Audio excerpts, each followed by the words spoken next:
CBS Radio Mystery Theater presents...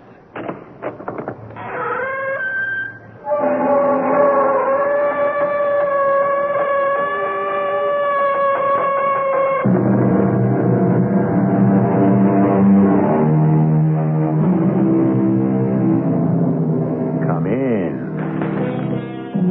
Welcome. I'm E.G. Marshall. If you bet on horses, it really doesn't matter what you bet. $2, $5, $50, or all the way up to the $1,000 wagers of big-time gamblers. Sooner or later, you have to lose. And if you keep on bucking chances, you end up betting your life. And now, running a good race his first time out is Charlie's Dreamboat. But my own whirlwind is pouring it on, opening more and more daylight. Hold it. Hold it. My own whirlwind is pulling up lame. I repeat, my own whirlwind is pulling up lame. Hey, don't you want to know what happened to the pony, Doug? Right at the moment, I'm more interested in what happened to me. 7 races, the favorite runs out of the money. You know what I am, Stretch? I'm dead.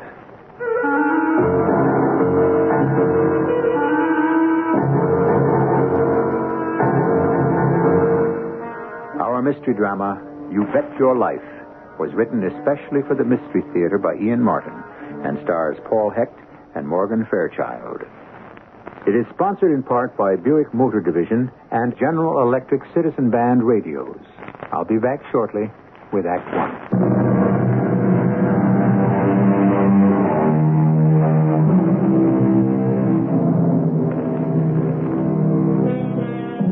There's an old racetrack joke. The reformer says, "All I know is horses don't bet on people." And the bettor replies, "They would if they knew how much fun it is." Not so funny.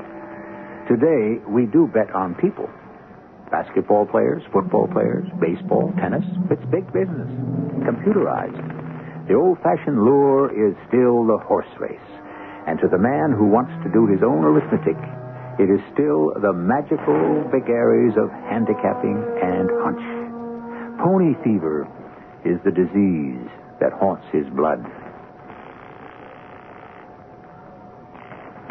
Yeah? Doug Hart, Louie. I want to get some bets down. So shoot. First race, no bet. Second, Maribel Pretty across the board, $20. Third, Dynamite all the way, $30. Fourth, the Filly, Evergreen Pleasure, 20 on the nose. Fourth and fifth, no bet. Sixth, me and my shadow to win, big 50. Got it, Doug. Hey, I thought you'd taken the play. Well, you know how it is, Louis. Circumstances alter cases. Your wife know you're back with a pony? No. Hey, what business is that of yours? Nothing. Just like me and her, we was like classmates. You know that? She never told me. You ever tell her Fat Louis Metzger was your bookie? No. Now, look, Louis, I don't want her to know. That's all right, Doug. I ain't all that interested in publicity, neither. I got your bets. Now, you sure you want me to lay them? I gotta, Louis. I just gotta. I need to score. That's just when you shouldn't bet. Look, if you won't take my bets, I'll have to go somewhere else. Forget it. You want to be a sucker, why should I pass you up? You're covered like you asked. I just hope you don't take a bath. I shouldn't gamble. Well, come right down to it, nobody should, I guess. Not me, anyways. I'm a born loser. Then I met Liz, and through her and a friend of her family's, this Mr. Fawcett, I got the job at the bank, and we got married. I don't know how a girl like Liz ever gave a guy like me a tumble. I guess she never would have if she'd known about me and the horses. Doug, that you? Yeah, Liz, honey. Home from the wars. And the races is more like it. Well, what do you mean, huh? Oh, come on, Doug. I know what time the bank closes as well as you do. We had a computer error. We were all stuck in the cage till they could balance the books. The bank, you mean? What else? I was thinking about our books. Oh, look, Liz, I'm a little tired. Could we talk about this later? Doug, I think we ought to talk about it now.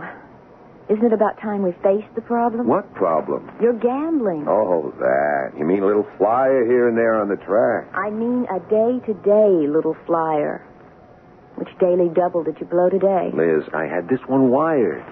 Shamrock waltzed home in the third at 7-1, and Eelgrass was a shoo-in in the sixth. I should have cleared nearly $3,000. But you didn't. Could I know the jockey would have a heart attack? No. So, there's your answer. No, not my answer. My answer is you don't make the bet in the first place for just that reason. What reason? You don't know what's going to happen. That's why gambling doesn't make any sense. But that's why it does make sense, honey. Don't you see?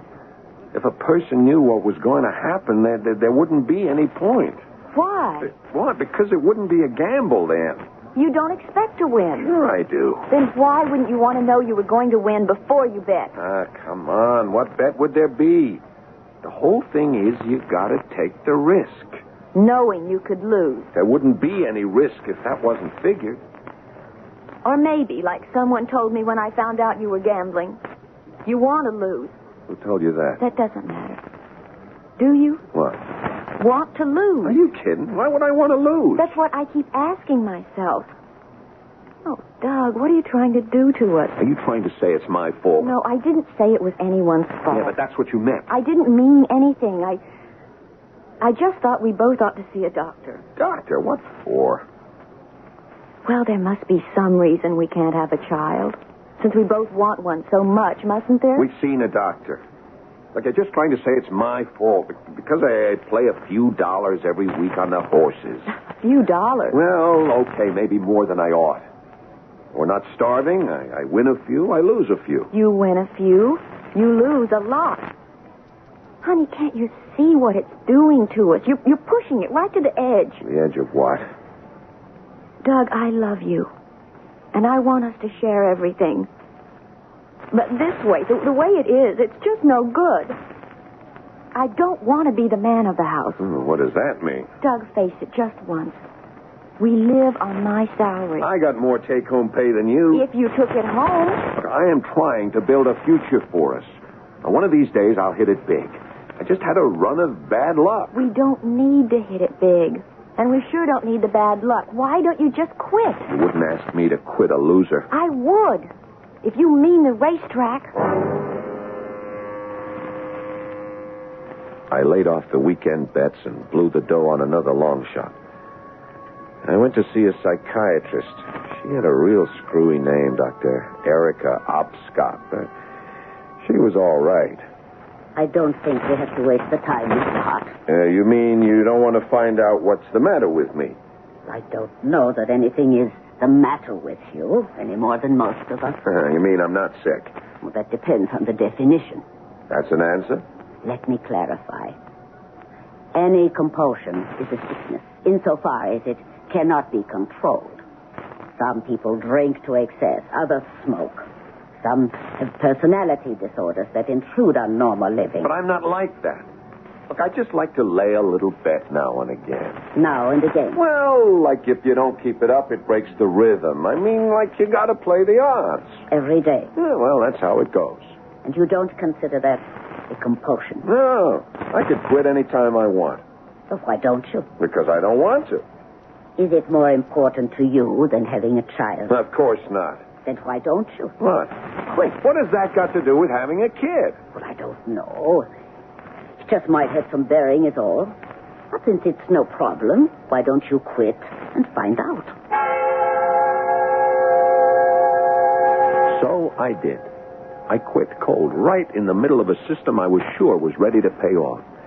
And if I ever had any idea of going back, that was washed out 2 months later when Liz told me... You've got to treat me very careful from now on. Well, don't I always?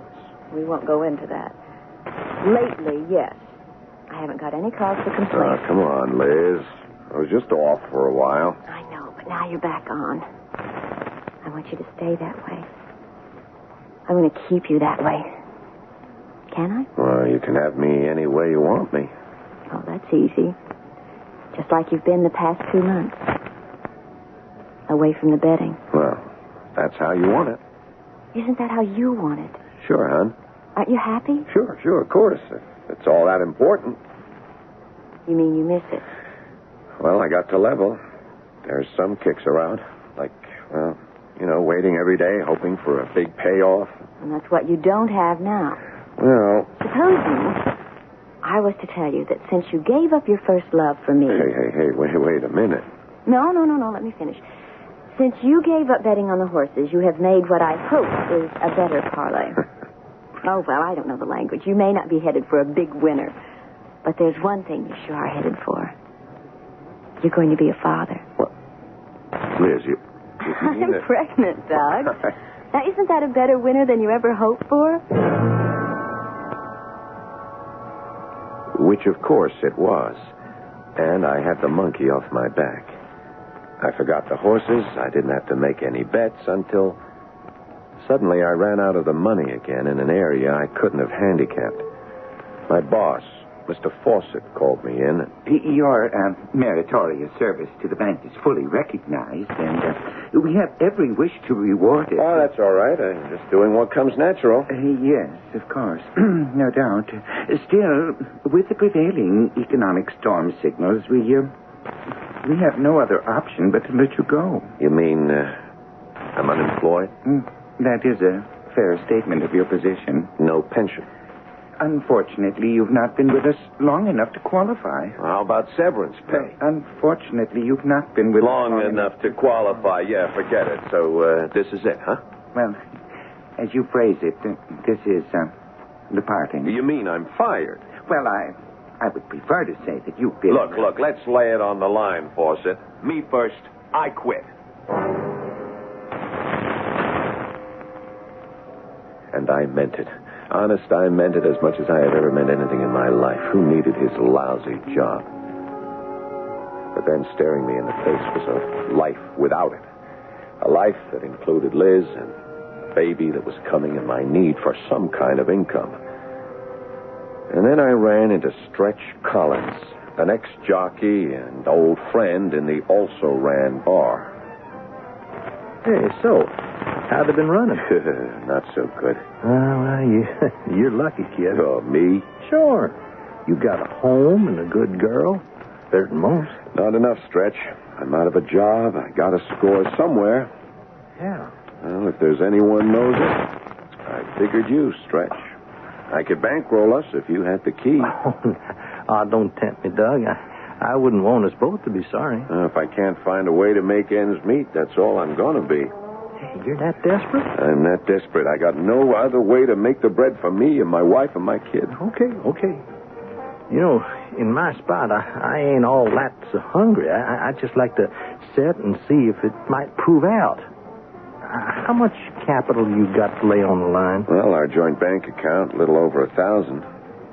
That all? Yeah, that's all. Forget it. Why? Well, you play chalk, you got to have unlimited resources behind you. Chalk? Yeah, I'd bet the favorites. Follow the line. Oh, you can't lose. Now, you don't win big, you just win steady. Enough on a stake of 1,000 to make around my salary at the bank? What'd they spring for there? Yeah, $175 a week. Peanuts. Any good week, you could triple that. All things being equal. All things being equal. I'm not trying to excuse myself, but if I'd known where I was going, I never would have called Louis to start laying bets again. Especially so near to Liz's time. But you see, by then I was so desperate I had no choice. I was ready to bet my life. Funny, the way it turned out, it was more like Liz's life I was betting.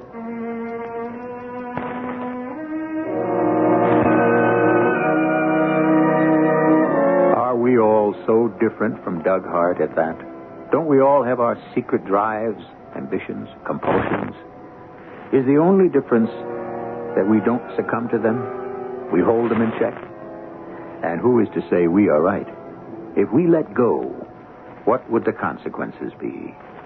Well, let's see what they were for Doug when I return shortly with Act Two.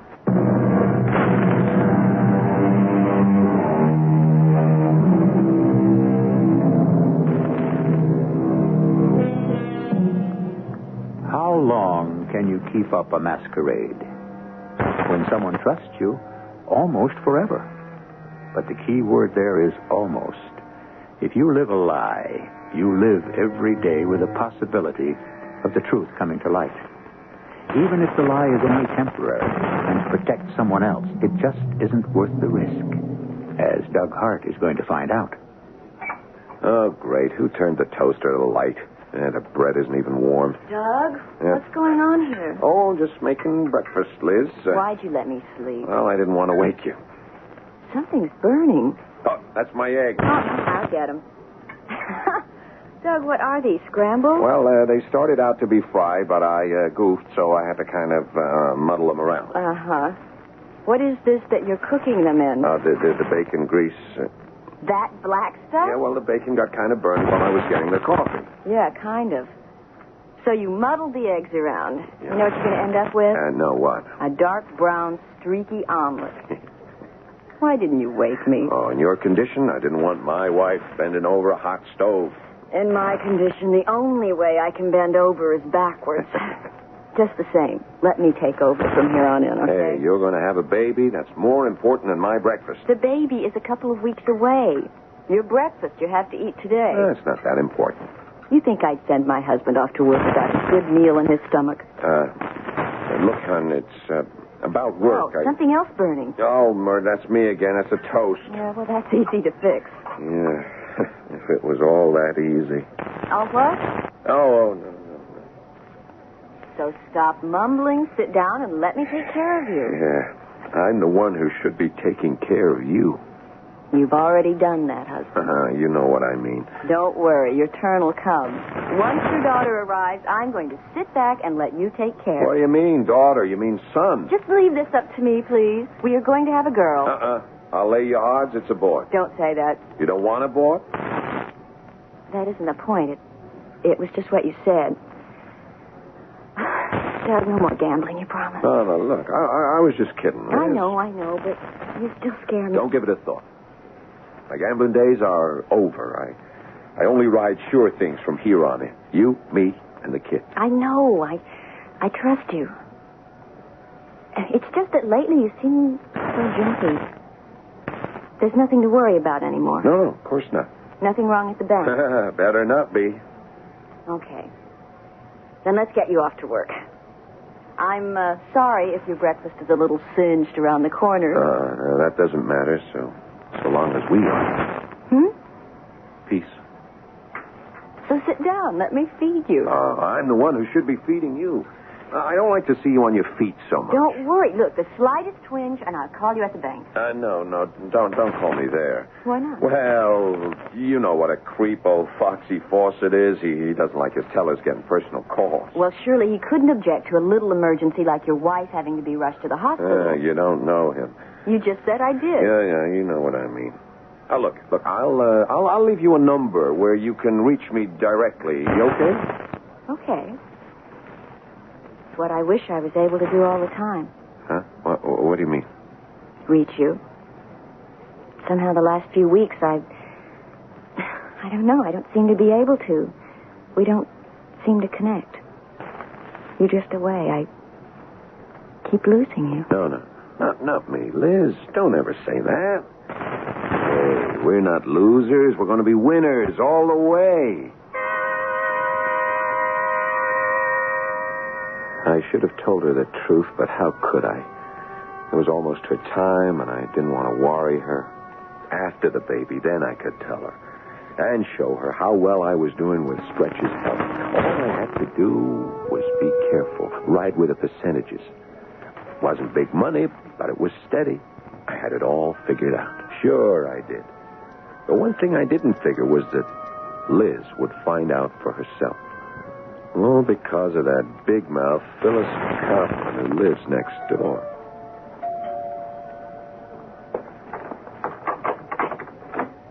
Hi, Phyllis. Hi, Liz. I brought back your meat grinder. Okay to come in and sneak a morning cuppa? Sure. I just cleaned up the dishes and I was going to heat up the pot for myself. Let's go in the kitchen. How you feeling, Liz? Just great. Couldn't be better. Here, why don't you sit down? I'll pour. Okay. You know, you're lucky. When I'm that well, it's as bad as I feel. Beth warmed over. No cream, no sugar. I just take it flat. Thanks. Tell me, what's your secret? Wouldn't you like to know? Now, that's between me and my doctor up to now. When do you do? End of the month. Look, this is enough about me. How's Hank? Hank? Well, my husband's like Limburger cheese. You like it, you got to learn to live with it. Oh, it took me a few years, but I make it now without tears. Your hubby home?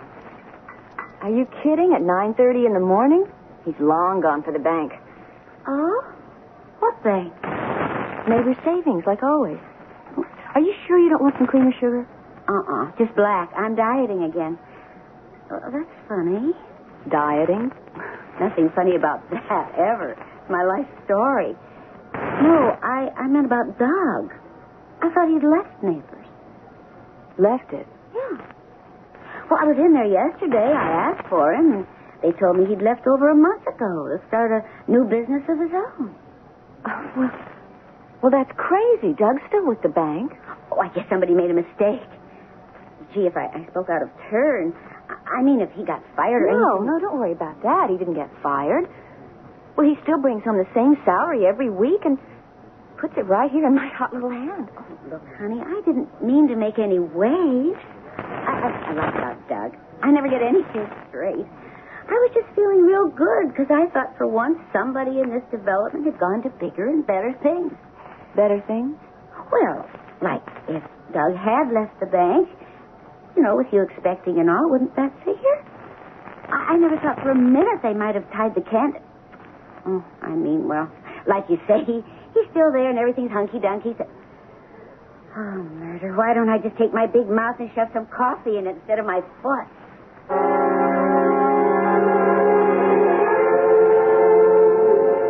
Well, dear me, Mrs. Hart, isn't it?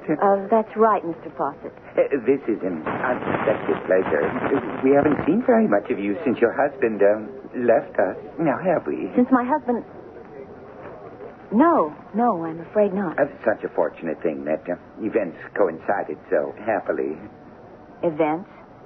It's always so unpleasant to have to, well, Neighbors was sorry to lose him. Fine young man, fine. But to look on the bright side, how fortunate it was that he had already planned to leave. Under other circumstances, we'd have been most sorry to see him make the change. Most sorry. I was sorry to find out he'd made the change myself. Of course, one understands a young man's ambition and drive is so important with a family on the way. If you'll forgive my mentioning it. Yes, it's a little hard to overlook. But I'm sure you didn't come to visit us at the bank just to indulge in idle chatter. What can I do for you, Mrs. Hart? Well, I just wanted to find out. I just wanted to check our bank balance. No, I can tell you that without checking because Mr. Hart closed out the account before he left. He drew out all the money? Yes. But it was a joint account, you know. Yes, I know. But I thought you knew about his leaving us and all about the new business venture. Well, by now, there's no use trying to pretend to you that I do. Do you have any idea what it is? Well, I'm afraid not. I tried to find out, but he didn't disclose his plans. I wish he had consulted me because, well, quite frankly, I felt that a capital venture at this juncture in his life was ill-advised. He didn't give you any idea? No, and I didn't like to press. I wish I could tell you more. Oh, I think you've told me plenty. Thank you, Mr. Fawcett. Always glad to be of service.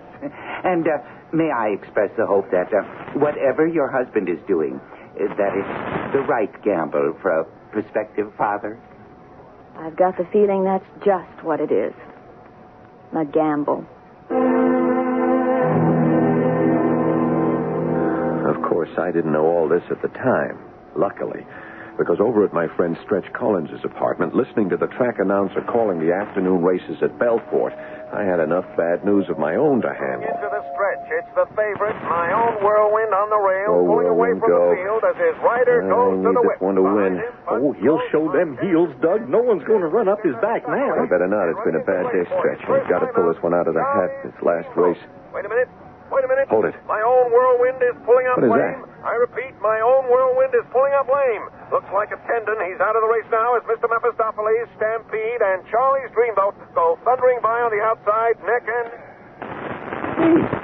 Hey, don't you want to know what happened to the pony, Doug? Right at this moment, I'm more interested in what happened to me. 7 races, 7 in a row. The favorite runs out of the money on me. Well, you get days like that.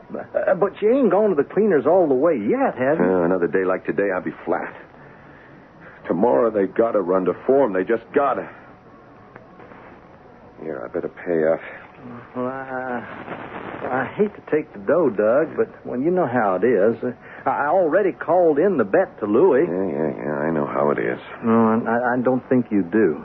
And look, we've been buddies since we went to school, right? Now, why don't you let me hand you a real hot tip? I could use one. Okay, here it is. Now, you take your bloody nose and you get out. I can't, Stretch. I need the money for my kid. All right, better get on home. Can I use your pad tomorrow, same time? Well, if you got to be a hard nose. You know, you dropped quite a bundle today. How do you explain that to the little woman? I don't. She doesn't know what I'm doing. You think you do? I'd better, before I run out of the money, too. Famous last words. She doesn't know what I'm doing. Because by now, of course, Liz did. As I found out as soon as I got home. Doug, please don't lie to me. I'm not lying. I know you've lost your job, and you took our money out of the bank, and a good guess is you're taking it over to Stretch Collins so he can bet it for you. Stretch isn't a bookie. Well, he has something to do with horses and the track. Honey, Louie is the bookie. Stretch is just a good friend. He's helped. To gamble? No. Then what? Look, it's a system. Have you any complaints? I've been bringing home the same salary I got from the bank every week for the last month. Ever since I left. Why didn't you tell me they'd let you go? Honey, I didn't want to upset you. Not now. And I had to do something. Look, trust me, please. It's working out. I'm making a living for it. Gambling. It's not gambling. Look, this is a system, I'm telling you. It's like investing in the market. You do it right, you can't lose. I don't care about that. I just want you to stop. I can't, Liz. You mean you won't? I mean I can't. That's what I'm afraid of, Doug. It's a sickness. Don't you see that? Please stop. I can't. Now, don't you see? I'm only doing it for you and the kid.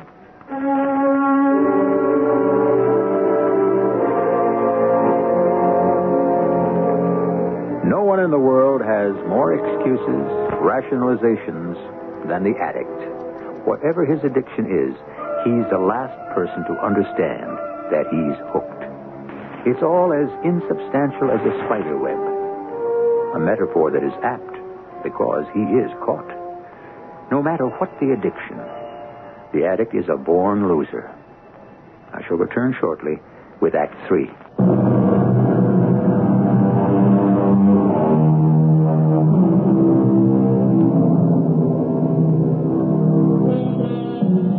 It's been a strange night for the Harts. A sleepless, haunted one for Liz. A drugged sleep of self-defense for Doug. But now the endless night is over. And with morning, Doug drags himself from the neurotic sleep which has not refreshed him to watch a pale and exhausted Liz at last finding some fitful rest of her own. He has dressed quickly and surreptitiously stolen downstairs and is about to leave the house when... Doug? Oh, hi, darling. You were going to sneak out on me. I thought you were still asleep. After last night? Close the door. Darling, please, let's not drag over it. We've got to. You were going over to Stretch Collins, weren't you? Like I explained, I have to. Why? I told you.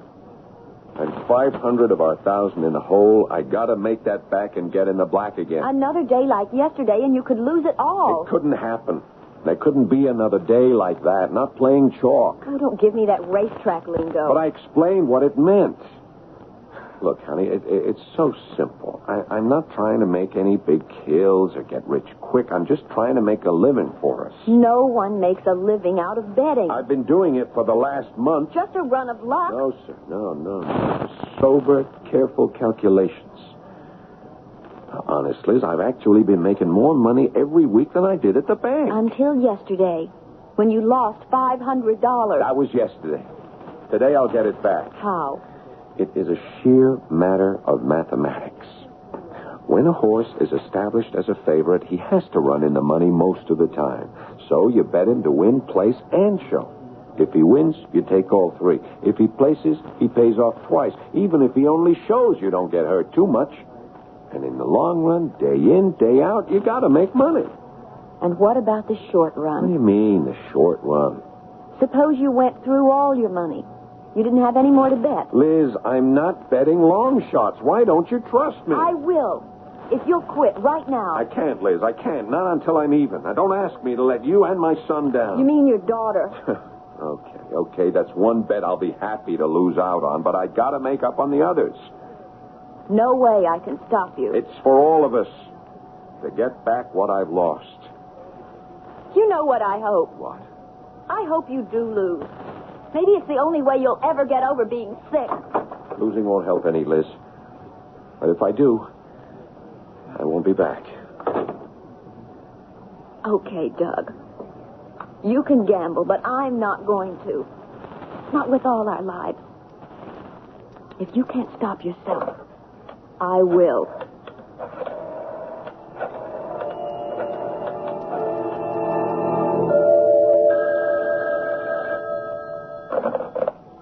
Yeah. Is this Stretch calling? Who wants to know? This is Liz Campbell. Who? You remember me from school. I married Doug Hart. If you're looking for Doug, he ain't here. I know he isn't, but he will be, Stretch. Look, I didn't say that I... You can't fool me. I know your voice. Especially on the phone. You used to call me often enough. Well, that was when I was still riding and I had something to offer a girl. Stretch, you could offer this girl something now. What? Don't take any more bets from Doug. Look, Liz, I tried to head him off, but if he's got money and he wants to lay it, I can't turn him down. Like, I don't make books. I only run for, for the guy who does. See, I start turning down betters. I get my head handed to me in the basket. Then please, ask the bookie to turn him down. Honest, Louie? You've got to be kidding. Well, then tell me how to reach him. I'll ask him. Liz, I can't. This is a rough guy. Well, anyways, it won't do no good. Doug would find another parlor. You know, once a guy has the fever, nothing stops him. Not even for old time's sake? Oh, honest, I can't help you. And don't kid yourself. You can't help him either. Is Honest Louie, by any chance, the same fat Louie Metzger we all went to school with? I didn't say that. I know, you practically did. And I bet it is. And I think just for once I'll play my hunch. Where can I find him? Now, look, I can't tell you a thing like that. You don't have to, Stretch. Just promise me one thing. What? Don't tell Doug I called you. Please? Once again, although I was the guilty party, I didn't know what was going on. I only knew the nightmare I was living through, perhaps deserved, but devastating enough to be like the end of my life. And what was worst of all, I didn't know yet how desperate it was to become, and the awful, incredible thing I was about to do that might mean the end of my life and Liz's. And Butternut Hollow takes the big money with Kelso's Nightmare and Sweet Prince Charlie to place and show. So this fifth race today has followed the amazing pattern of the whole card yesterday. An astonishing reversal of form which has seen the favorite run consistently out of the money in 12 successive heats. Oh, boy, I have never seen anything like it, Doug. Just doesn't figure. What am I going to do now? You take your lumps. I can't, Stretch. I'm flat broke. Unless I can get it back on the last race. Look, we both know Highwayman is a lead pipe cinch. I got to get a bet down on him. If you got the long green. No, look, he can't lose. What's he going off, huh? 2-1. Yeah, you see, that's perfect. I can get my 1,000 back, and then I'll quit. Call it in, Stretch. $1,000? You got the do-re-mi to cover? You know I don't carry that kind of cash. Well, I can also guess you don't have it.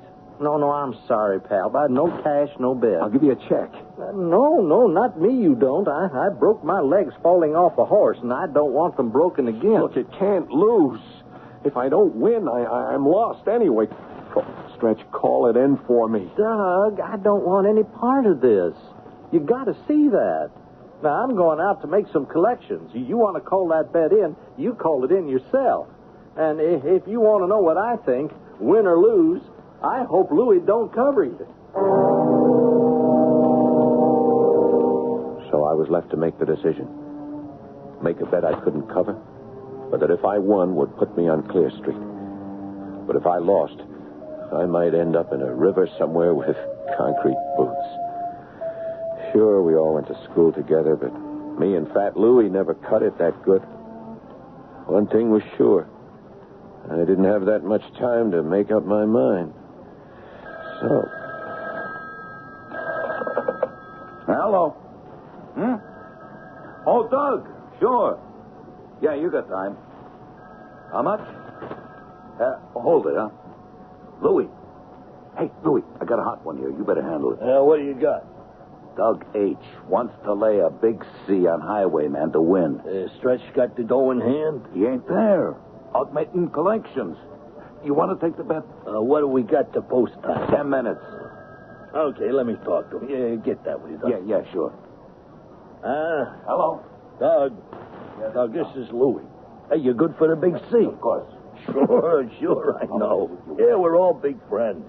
So I'll buy you a check. Yeah.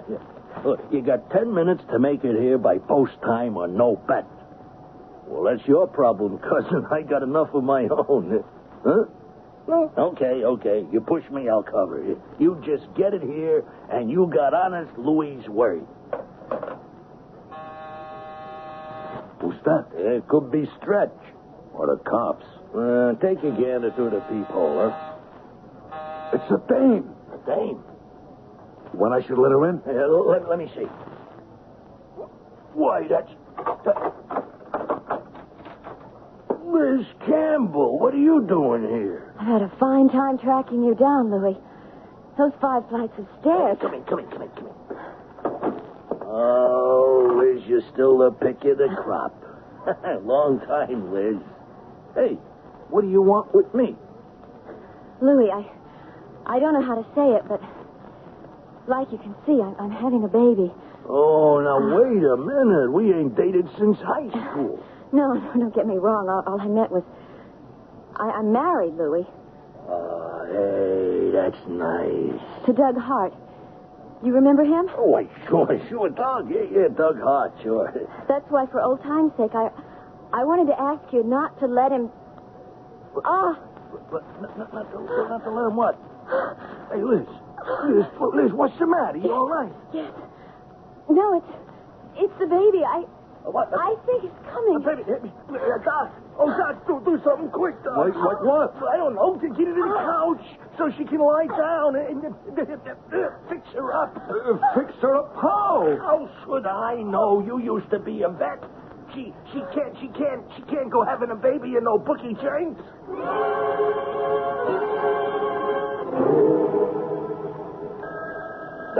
Doc, forget the phones. We ain't taking no more bets. How you doing, Doc? Well, she's okay now, I think, but we better get an ambulance. Are you kidding? I have to call City Hospital. That means cops. We can't have the fours up here. Then we'd better take her to the hospital. With the phones ringing and all? They're practically at the starting wire now. Oh, no. So she can't hold out until the race. It's just about post time. And they are bringing all the fillies to the let him gate in. now. Highwayman has refused. I made it by post time, didn't I? Hey, forget the fillies, Doug. You got another race on your hands. I got my bet down on time, didn't I? Yeah, I covered your bet. And what is more important right now is to get your wife to the hospital to have her baby. What? Liz, where? Oh, no. Oh, no what? What? It's Highwayman. I mean, she's just got to win. Well, you better know it. You mean you laid my bet? You called it in. Yeah, so I can't afford to lose. With your wife in that condition, you just ain't a whistling vixen. Yeah, the devil with a horse race. We got to get Liz to the hospital.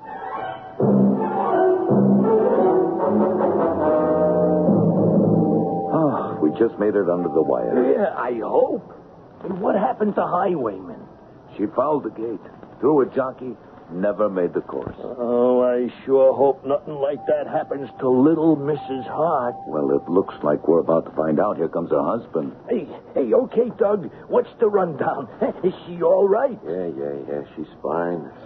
Just that, Well, don't hold back on us. I mean, Doc and me, we got a little action here. Hey, what was it? A boy or girl? you both win. Boy and a girl. How about that? Twins. And another boy. Oh, triplets. Oh, you swept the board. Did I? How about the last race? How'd I do there? Well, you lucked out. I won? No, Bub. You lost. Oh, no. You would have if I laid the bet. Only I didn't. Maybe it could be a good lesson, huh? Well, what do you care?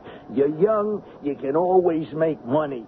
You won the only race that really counts, huh? And big. Across the board. Win, place, and show. Why don't you make it your last bet? You mean I don't owe you anything? Nah, not a thin dime. So, don't you figure it's time to quit? You bet your life. Well, that's what you do, brother. Every time you lay your $2 on the line.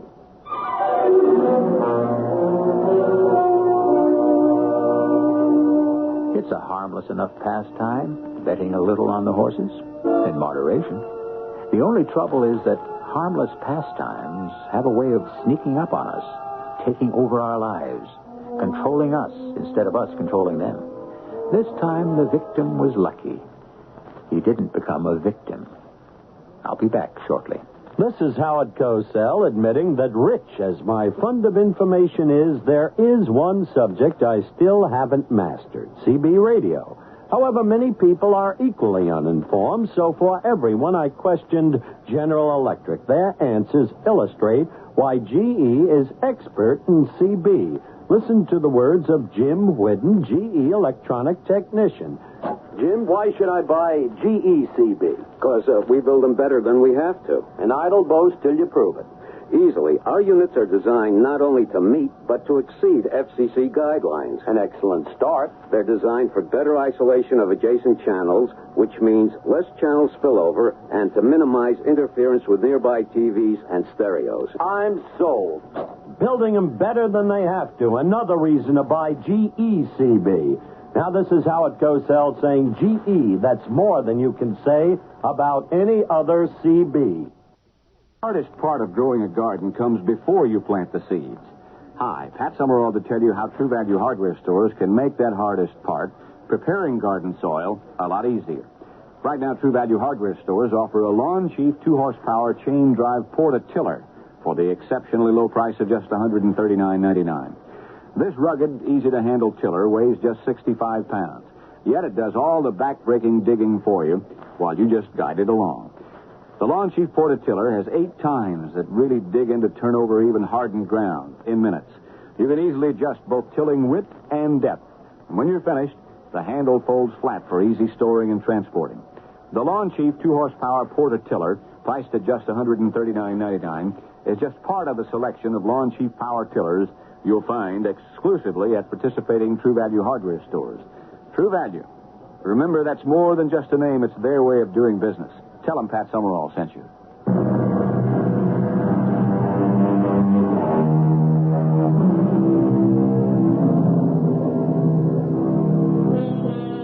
Heaven knows I don't mean to preach, and all of us should be allowed to follow what paths we want to. But when I open that creaking door, all of us must be aware that as I welcome you in, I must also leave it open to all the terror and misfortune that man is heir to. I hope you can avoid all that, as Doug did tonight. I welcome you as guests to enjoy your stay with me.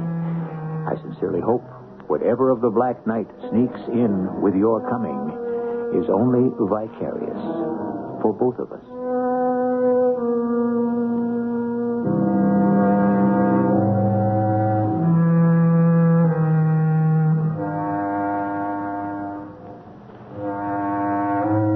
cast included Paul Hecht, Morgan Fairchild, Earl Hammond, and Ray Owens. The entire production was under the direction of Hyman Brown. Radio Mystery Theater was sponsored in part by True Value Hardware Stores. This is E.G. Marshall inviting you to return to our Mystery Theater for another adventure in the macabre. Until next time, pleasant dreams.